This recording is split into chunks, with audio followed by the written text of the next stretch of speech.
दोनों हाथ सीने पर बांधना। सैयद नाहलब रदी अल्लाह ताला अन्हु फरमाते हैं कि मैंने ये देखा कि नबी सल्लल्लाहु अलैहि वसल्लम नमाज में हाथ अपने सीने पर बांधते थे।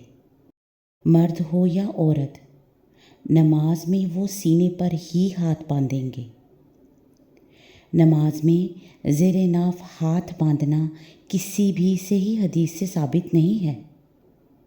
हज़रत वाइल बिन हुजर रदी अल्लाह ताला अन्हु से रवायत है, एक दफ़ा मैंने अपने दिल में कहा, मैं ज़रूर रसूलुल्लाह सल्लल्लाहु अलैहि वसल्लम की नमाज को गौर से देखूँगा कि आप कैसे नमाज पढ़ते हैं। चुनाचे मैंने तवज्जो से आपकी तरफ देखा। आप खड़े हुए, अल्लाहु अकबर कहा और अपने दोनों हाथ उठाए, हत्ता कि वो आपके कानों के बराबर हो गए।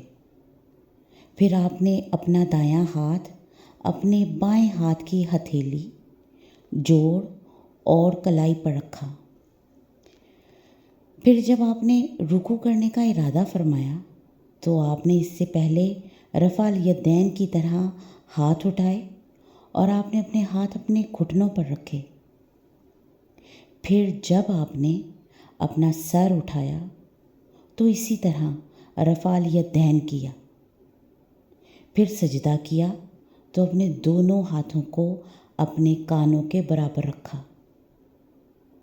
फिर बैठे और अपना बायां पाँव बिछाया और अपनी बाईं हथेली अपने बाईं रान और घुटने पर रखी और अपनी दाईं कोहनी का किनारा अपनी दाईं रान पर रखा। फिर हाथ की 2 उंगलियां बंद की और दरमियानी उंगली और अंगूठे से हल्का बनाया। फिर अपनी तशुद की उंगली को उठाया। चनाचे मैंने देखा आप सल्लल्लाहु अलैहि वसल्लम उसे हरकत देते थे, उसके साथ दुआ करते थे, जिसकी दलील हमें सनन नसाई की 890 नंबर हदीस में मिलती है।